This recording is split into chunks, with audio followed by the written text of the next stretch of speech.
Site, दूसरा अग्रेनुलोसाइट, जिसमें granulocyte के बारे में कल डिस्कशन पूरा हो गया है।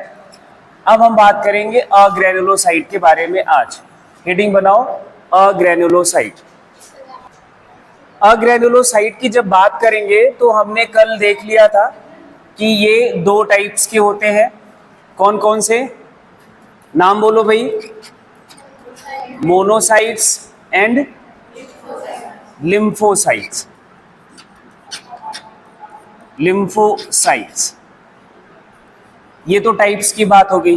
अग्रेनुलोसाइट का मतलब क्या होगा कि इनके पास ग्रेन्यूल्स नहीं है, मतलब साइटोप्लाज्म, इसको क्या हो गया भाई?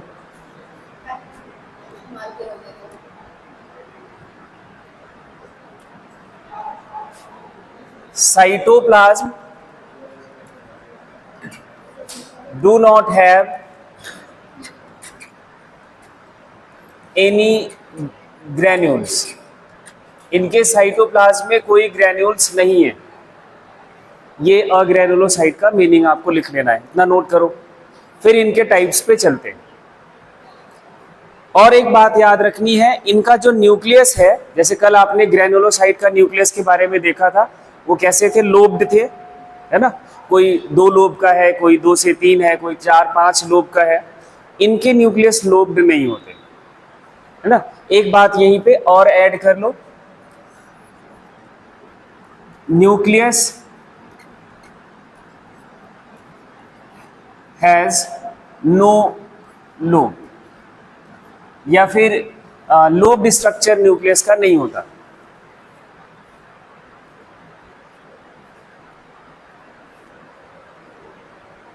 अब इन दोनों टाइप्स के बीच हमें कंपैरिजन, जैसे वहां हमने किया था कि इनके फंक्शन, या हम कहें कि वो कैरेक्टर्स के बारे में हम डिस्कस कर रहे थे ना, इनके भी सारे वो कैरेक्टर्स हम देखेंगे। पहला क्या था वहां पे? लाइफ स्पैन था, यही कैरेक्टर था। साइज का था। चलो पहला कैरेक्टर आप बनाओ, साइज। साइज मोनोसाइट के बारे में अगर हम साइज की बात करें तो ये होता है इनका साइज। इसके लिए ये लार्जेस्ट WBC है। ये क्या है? लार्जेस्ट WBC है। इसका साइज सबसे बड़ा होता है और इससे छोटा साइज किसी भी WBC का नहीं है। आप सभी और जो 3 आपने लिखे हैं उनके साइजेस को कंपेयर कर लेंगे तो आपको ये बात समझ आ जाएगी। ये है स्मॉलेस्ट WBC। ये है कैसा? Smallest WBC। ठीक है। दूसरा कैरेक्टर क्या था? Life span. तो दूसरा कैरेक्टर आप बनाओ लाइफ स्पैन। इनके लाइफ स्पैन के लिए हमें 2 कंडीशन समझनी पड़ेगी। जब ये ब्लड में है, इन ब्लड, तब इसका life span less than 24 hours है।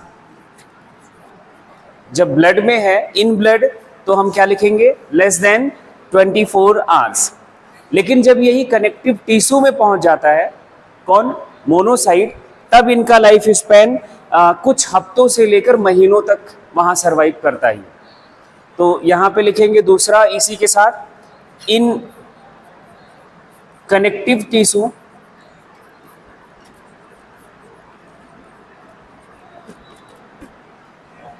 कनेक्टिव टिश्यू में ये लिखोगे फ्यू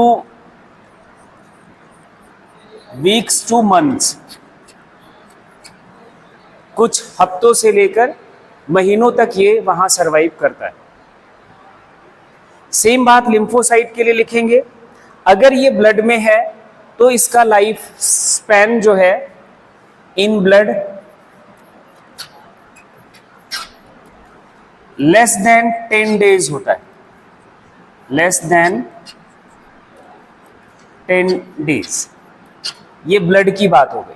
सेम यही बात जब ये कनेक्टिव टिश्यू में होगा तब ये कई महीनों से लेकर सालों तक सरवाइव करता है। अगर ये कनेक्टिव टिश्यू में है, इन कनेक्टिव टिश्यू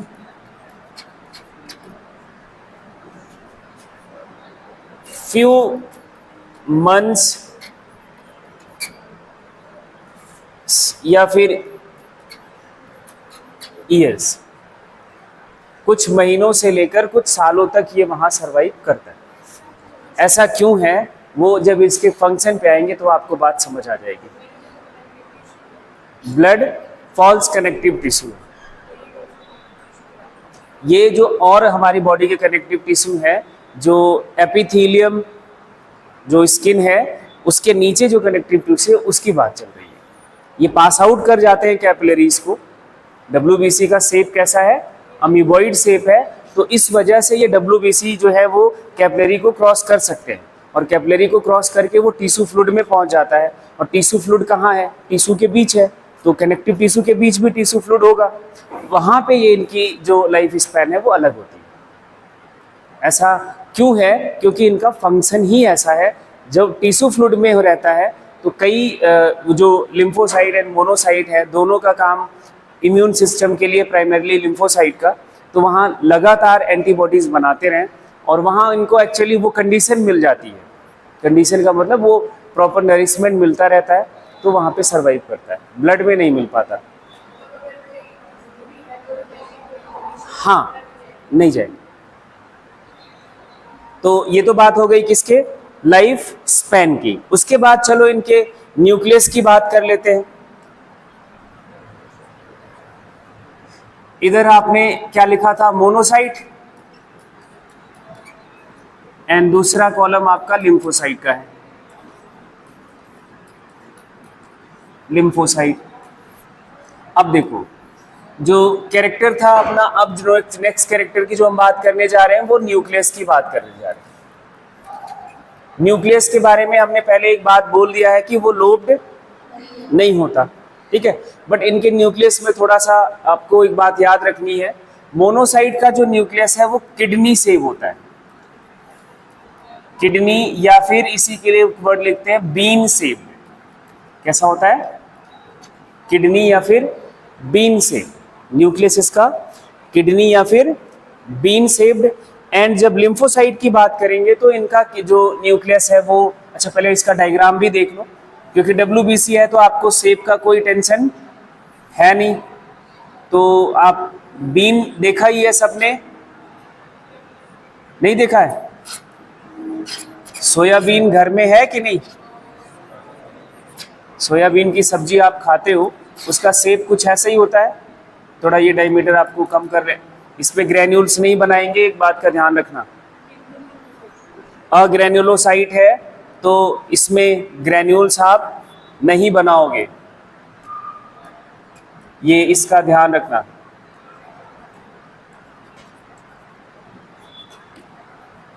तो बीन शेप न्यूक्लियस है। जब हम लिम्फोसाइट की बात करते हैं तो इसका न्यूक्लियस होता है लार्ज एंड, या लार्ज या ओवल शेप लिख लोगे इसको बी। तो इसके लिए आप कैसा करोगे, डायग्राम आपको बनाना है, तो आउटलाइन का तो कोई टेंशन है नहीं, आपको बस ऐसे कुछ कर लेना है, लार्ज ओवल शेप।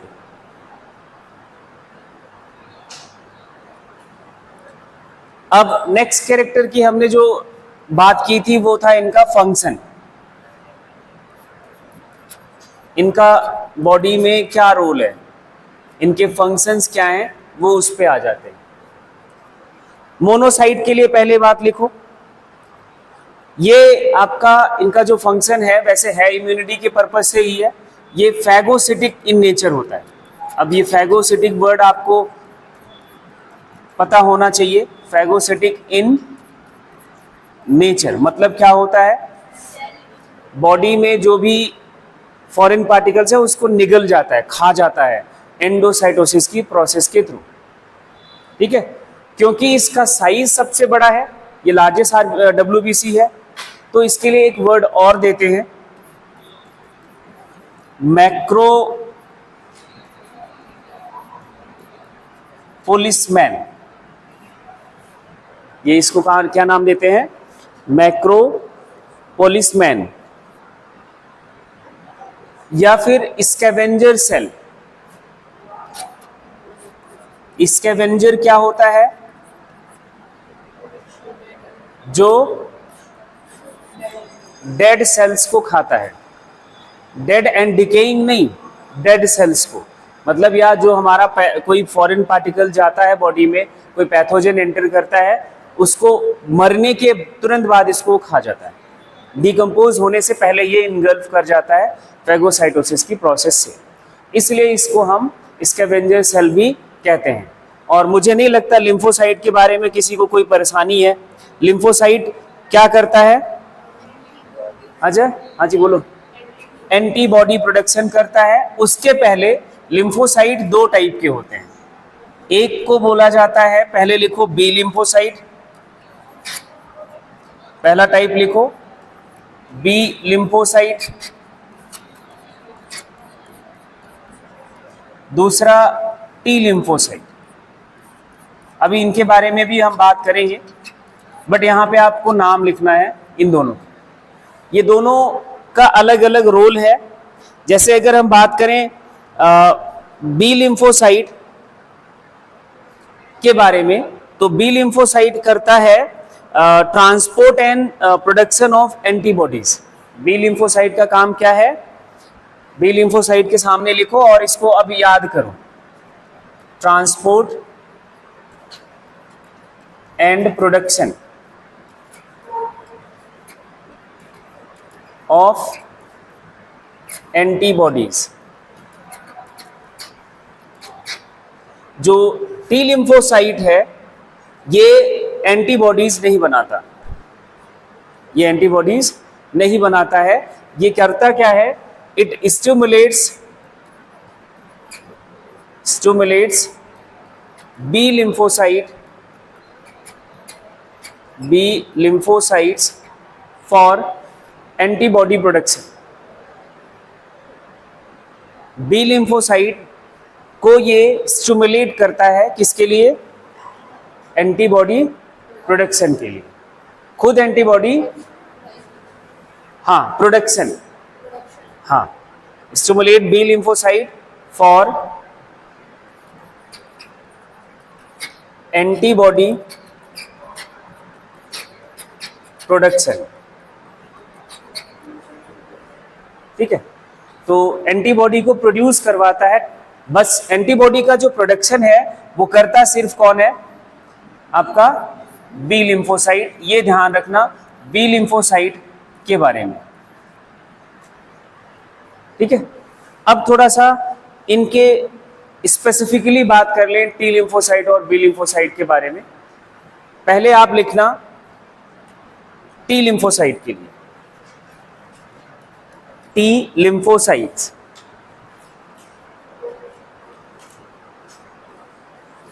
ये प्रोड्यूस करी जाती हैं, प्रोड्यूस का मतलब जहां ये बनती हैं, प्रोड्यूसेस इन या प्रोड्यूस्ड बाई लिखना, प्रोड्यूस्ड बाई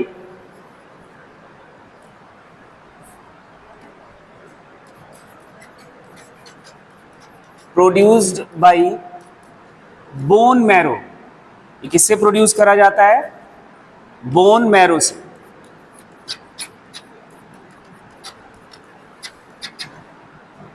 बोन मैरो इसको बनाता है। अजी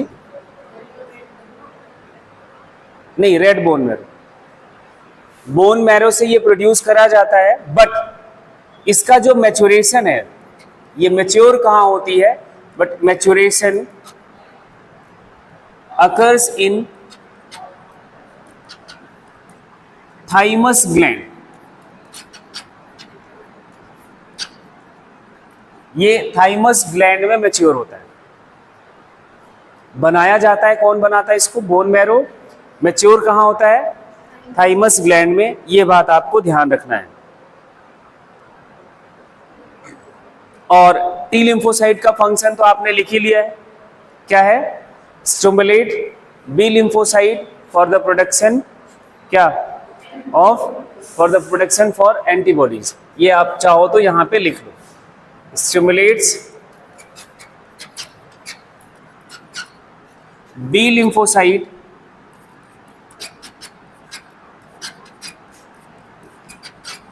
for antibody production, for antibody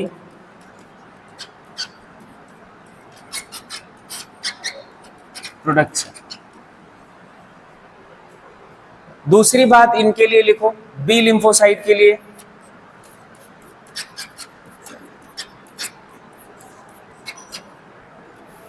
B lymphocytes के लिए बी लिम्फोसाइट प्रोड्यूस और मैच्योर दोनों का, इनका जो प्रोडक्शन और मैच्योरेशन दोनों बोन मैरो में ही होता है। थाइमस ग्लैंड में इनका कोई इन्वॉल्वमेंट नहीं है। इनका क्या लिखेंगे, प्रोडक्शन एंड मैच्योरेशन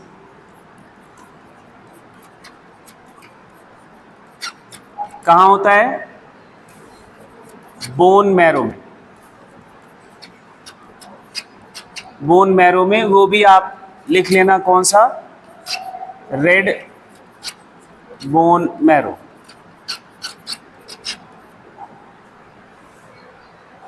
ठीक है, दोनों काम यहां पे होता है। अब देखना ध्यान से, प्रोडक्शन और प्रोडक्शन की अगर हम बात करें तो चाहे वो टी लिम्फोसाइट है या फिर बी लिम्फोसाइट है, दोनों का प्रोडक्शन बोन मैरो ही करता है। क्योंकि ये मैच्योर यहाँ थाइमस ग्लैंड में होती है। कहाँ होती है, थाइमस ग्लैंड में होती है। इसका इसलिए नाम रख दिया जाता है टी लिम्फोसाइट। बात समझ आ गई? तो वो टी लिम्फोसाइट, थाइमस लिम्फोसाइट इसलिए बोला जाता है क्योंकि उसका मैच्योरेशन का जो रोल मैच्योरेशन है वो थाइमस ग्लैंड में होता है, इसलिए इसका नाम रख दिया गया। अब इसके साथ, इस लिम्फोसाइट के साथ ये बी नाम इसलिए रखा, बी ये रखा जोड़ा गया क्योंकि इनका सिर्फ और सिर्फ मतलब किससे है, बोन मैरो से। फंक्शन इसका पता है क्या है, एंटीबॉडी प्रोडक्शन। लिख लो, सिर्फ प्रोडक्शन नहीं, transport and production of antibody, transport and production of antibodies.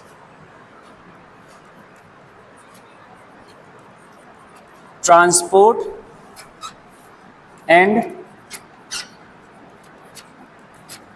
Production of antibodies. Antibodies का ट्रांसपोर्ट करना और प्रोडक्शन करना, ये इनका फंक्शन है। अब चलो एक बात बताओ मुझे, मोनोसाइट का फंक्शन आपने अभी देखा। मोनोसाइट क्या करता है, कैसा नेचर का है, फैगोसिटिक नेचर का है। एक सेल आपने और पढ़ा था, न्यूट्रोफिल, इसका नेचर कैसा होता है, फैगोसिटिक। और सबसे ज्यादा पॉपुलेशन यही बनाता है डब्ल्यूबीसी का, है ना। अब जरा याद देखो इधर, जो लिम्फोसाइट है, चाहे वो टी या बी, हम जो भी बात करें, ये जो एंटीबॉडी है ये करता क्या है, कैसे हमारी इम्यूनिटी में मदद करता है, ये आपको सोचना है। सोचना क्या है, इसको समझना है। एक्चुअली काम तो इन्हीं का है कि जो भी फॉरेन पार्टिकल्स हैं या कोई डेड सेल्स हैं, कुछ भी है, उनको मारने का काम तो इन्हीं को मिला है। लेकिन जो एंटीबॉडी है ना, अब जैसे तुम्हें पता चल जाए कि भाई इस रास्ते से जाने के बाद, या फिर हम किसी दूसरे इंसान या किसी से मिलने के बाद हमारी डेथ हो सकती है, तो उससे कभी नहीं मिलने जाओगे, जाओगे? नहीं जाओगे। तो जो फॉरेन पार्टिकल्स या जो पैथोजेंस हैं, उनको ये बात का पता होता है कि कुछ पैथोजेंस को कि न्यूट्रोफिल है, जो इम्यूनिटी है, जो हमें मार देगा, वो बचते हैं उससे। तो उनको मारना जरूरी है हमारी बॉडी में, ये भी बात पक्की है। उसको पूरा कराने के लिए या उसमें मदद करने के लिए एक और तीसरा पार्टी आता है, एंटीबॉडी। ये मान लो कि पैथोजेन आया, ये कोई पैथोजेन है जो थोड़ा सा डेढ़ साड़ा है, मतलब इसको पता है कि हमें इस न्यूट्रोफिल के पास नहीं जाना है, न्यूट्रोफिल के पास नहीं जाना, नहीं तो ये हमें मार देगा। तो इस बचेगा उससे। ये एंटीबॉडी करता क्या है, मान लो कि ये एंटीबॉडी आया, ये एंटीबॉडी इसके पास आएगा, कहेगा भाई चल हम अपन दोस्त, हम भी न्यूट्रोफिल से बचते हैं, तू भी बचते हैं, झूठ बोलता है, उससे बनाएगा दोस्ती। किससे? पैथोजन से। कौन? ये एंटीबॉडी। एंटीबॉडी इससे बनाएगा दोस्ती। इस भरोसे को ये भरोसा दिलाएगा कि मैं तेरे लिए अच्छा काम करूंगा, तुझे धोखा नहीं दूंगा। जब इससे अच्छी दोस्ती हो जाएगी, दोनों चलेंगे कहीं घूमने, चल लॉन्ग ड्राइव पे चलते हैं, और वो रास्ता उधर ही जाएगा जहां न्यूट्रोफिल, लेके जाएगा बहकाते हुए न्यूट्रोफिल के पास, बस उसको पता नहीं चलने देगा और न्यूट्रोफिल के अंदर छोड़ के भागाएगा। कहानी खत्म। एंटीबॉडी कभी भी किसी पैथोजन को मारता नहीं है directly, it helps to neutrophil, या हम कहें मोनोसाइट्स, जो फेगोसिटिक सेल्स हैं उनको मदद करता है कि भाई ये देखो चालाक है, तेरे पास तो आएगा नहीं, मैं पकड़ के लाऊंगा, इसको खा जाना। खाने का काम उनका है, तो उनको मारने का जो काम है वो इनका है। ये बात समझ आ गई? अभी और इम्यूनिटी वाले चैप्टर में खूब बात करेंगे, अभी बस इतना समझ के रखो। तो हो गई ये जो आपकी बात है, WBC की कहानी खत्म। एक पॉइंट नोट कर लो जो आपको याद रखना है, मतलब हमेशा याद रखना है। नोट करके WBC के लिए लास्ट में एक पॉइंट लिख रहे हैं, ठीक है? ये भूलना नहीं, चाहे कुछ भी हो जाए। WBC के दो टाइप्स थे, एक का नाम क्या दिया था? ग्रेन्युलोसाइट्स। ग्रेन्युलोसाइट के न्यूक्लियस का शेप अलग अलग होता है, कई फॉर्म का होता है, कोई एस शेप है, कोई अलग है ना, इसलिए इसका एक और नाम है ग्रेन्युलोसाइट्स का, पॉलीमॉर्फो न्यूक्लियर WBC इसको बोलते हैं। क्या बोलेंगे? Polymorpho nuclear WBC। तो ये वर्ड सामने दिख जाए तो घबराना नहीं। अब इसमें इन सब का मतलब समझ लो। पॉली का मतलब होता है मैनी, मॉर्फो के लिए लिखेंगे फॉर्म, न्यूक्लियर वर्ड आपको पता है किसके लिए वर्ड है ये? न्यूक्लियस के लिए, और ये बताने की जरूरत नहीं। कई फॉर्म के न्यूक्लियस हैं, इसलिए इसको हमने क्या नाम दे दिया? Polymorpho nuclear WBC। ऐसे सेकेंड टाइप आपने पढ़ा था अग्रेनुलोसाइट, और अग्रेनुलोसाइट के न्यूक्लियस का शेप एक जैसा ही है, कोई बहुत ज्यादा चेंज है नहीं, है ना, इसलिए इसको हम नाम देते हैं मोनो न्यूक्लियर WBC। क्या नाम देते हैं? Mono nuclear WBC। इसका भी मतलब आपको पता है, वन, हाँ, एंड न्यूक्लियस WBC। इनके पास एक्चुअली लोब्ड नहीं है, ये वर्ड जो है फॉर्म से नहीं है, इनके न्यूक्लियस में मेनी लोब्स होते हैं। फॉर्म का मतलब यहाँ लोब से है, और यहाँ पे एक कोई लोब नहीं होता, एक न्यूक्लियस ही है, इसलिए हम ऐसा वर्ड लिखते हैं। तो अब हो गई पूरी कहानी खत्म WBC की। आ जाओ अब नेक्स्ट जो अपना सेल है, क्या है? प्लेटलेट्स। ये आप हाईलाइट करके लिखना, ये पॉइंट, ये दोनों वर्ड पे बहुत सवाल मिलेंगे, polymorphonuclear WBC and mononuclear WBC। Next cell का नाम लिखो, क्या था? थ्रोम्बोसाइट्स। अब पहले लिखेंगे, बाद में क्या लिखोगे? हम उन सब के बारे में बात करें हैं, तो इनके लिए भी हम बात करें। पहले इनका लिखो साइज। साइज के लिए लिखो 2 से 3 माइक्रोन, 2 से 3 माइक्रोन, बहुत छोटे होते हैं। शेप लिखो, शेप कैसा होता है? शेप होता है इनका डिस्क लाइक, ओवल, या फिर हम बाई कॉन्वेक्स लिखेंगे। Disc like, oval shaped, biconvex, biconvex. Biconcave किसका शेप था? आरबीसी का। डब्ल्यूबीसी का शेप फिक्स नहीं होता, ये बात लिखवाया नहीं है, रह गया है, इसको नोट कर लो। डब्ल्यूबीसी के लिए शेप में लिख लो, अमीबॉइड शेप होता है। कैसा शेप होता है? Amoeboid shape, shape not fixed. WBC के लिए ये बात नोट कर लो।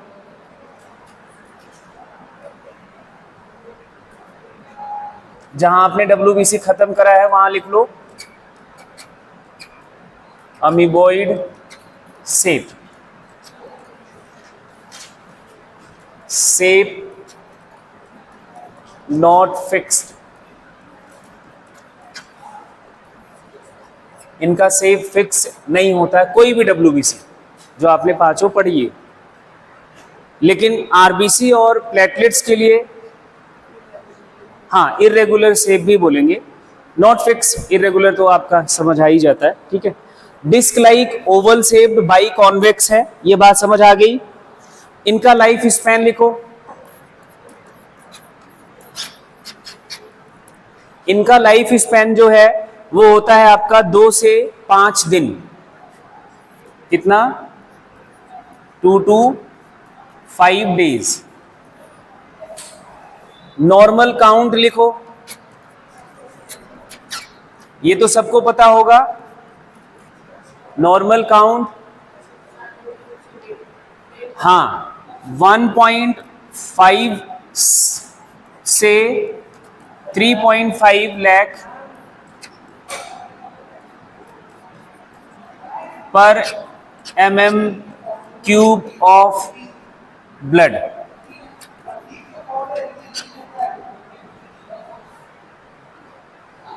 इतना लाख है, हजार नहीं, ठीक है। तो अब आपको बात समझ आ गई। लीस्ट काउंट ब्लड सेल कौन है? डब्ल्यूबीसी। वो मिलियंस में है, ये लाख में, वो हजार में ही है। तो ये नॉर्मल काउंट है। क्यों मैंने ये कहा आपको पता होगा, जब डेंगू का कंडीशन आता है उसमें सबसे पहले किस पे असर पड़ता है? इसी प्लेटलेट्स पे। तो वो काउंट देखते रहते हैं, किसी का 70,000 पहुंच गया, अरे 50,000 पहुंच गया, कितना बढ़ गया, कितना घट गया, रोज वो प्लेटलेट्स काउंट चेक करा जाता है जो डेंगू के जब भी कंडीशन में जाता है। तो प्लेटलेट्स काउंट पे ही अटैक करता है ये, तो उसके बारे में हम समझते हैं। तो नॉर्मल काउंट का नंबर याद हो गया आपको। अब दोनों वही सेम बात है, कम हो जाए और ज़्यादा हो जाए, ठीक है। चलो एक पहला वर्ड लिखो। ज़्यादा तो ये देखो होता नहीं है, जब ये कम होता है तो क्या बोलते हैं? नंबर इसका जब डिक्रीज करता है, नंबर डिक्रीजेस, तो वर्ड यूज करते हैं।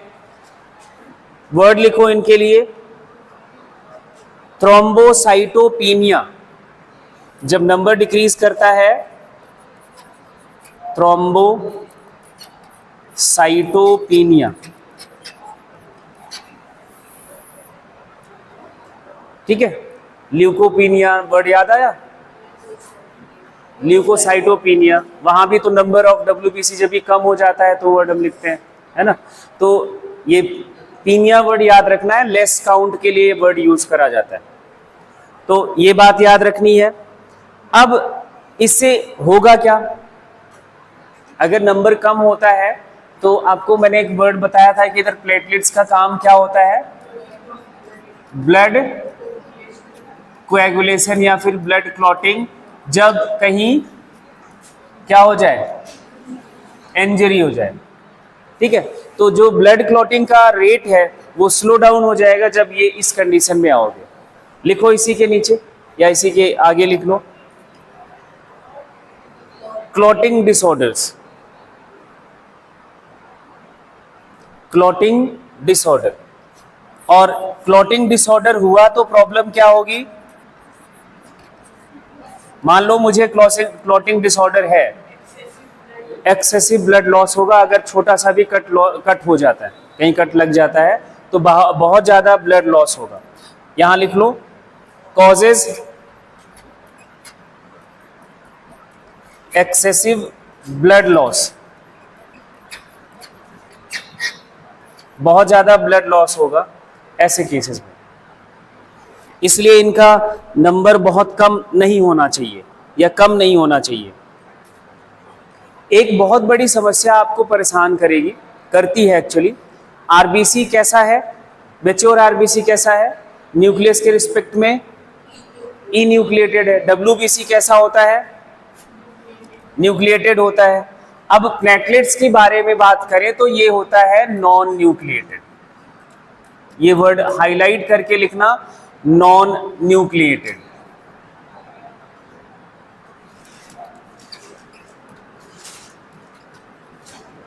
कैसा होता है ये, नॉन न्यूक्लिएटेड, इसमें न्यूक्लियस नहीं होता है, ये ध्यान रखना।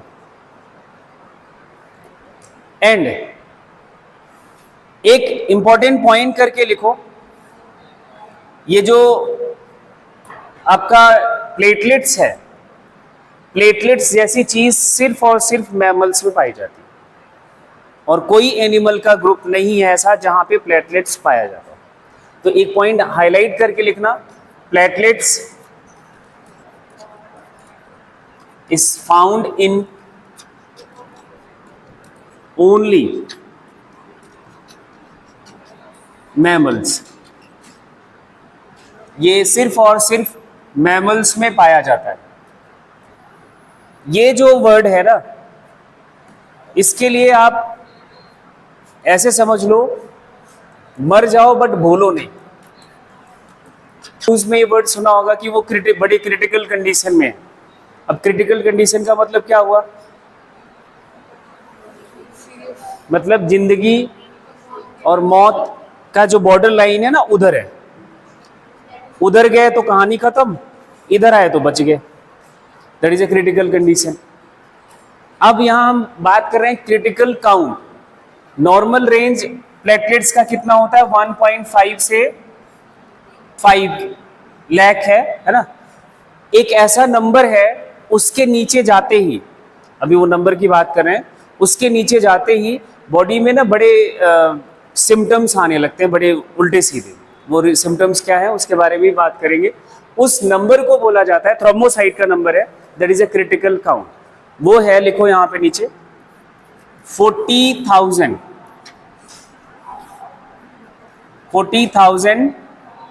क्या है पर mm³ ऑफ ब्लड।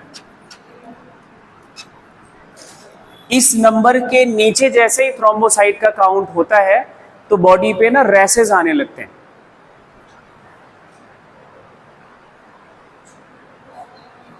जिसको कभी डेंगू हुआ हो ना, तो डॉक्टर इस नंबर के आसपास जाते ही वो कहता है कि बड़ी बुरी कंडीशन है।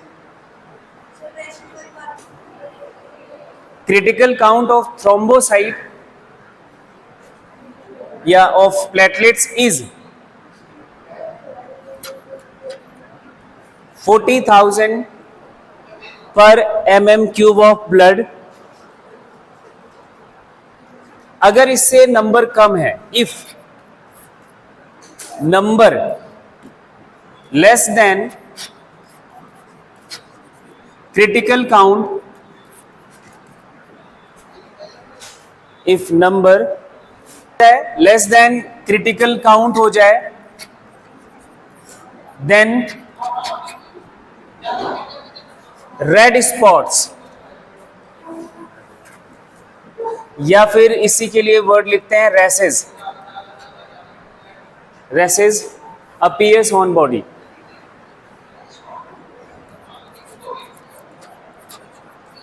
अपीयर्स ऑन बॉडी के ऊपर आपको ये कंडीशन देखने को मिलती है। और इस कंडीशन के लिए एक वर्ड यूज करते हैं, एक्चुअली ये डिजीज है जिसका नाम लिखो,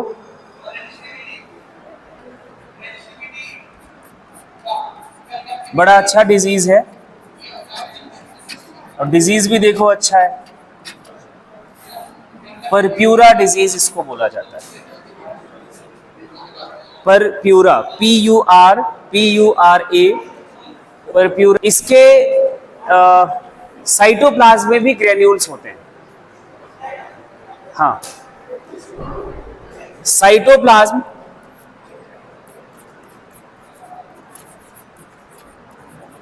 हैज बेसोफिलिक ग्रेन्यूल्स। अब बेसोफिलिक ग्रेन्यूल्स है तो किसके साथ स्टेन कर सकते हो? कोई बेसिक डाई, कोई बेसिक डाई का नाम बोलो।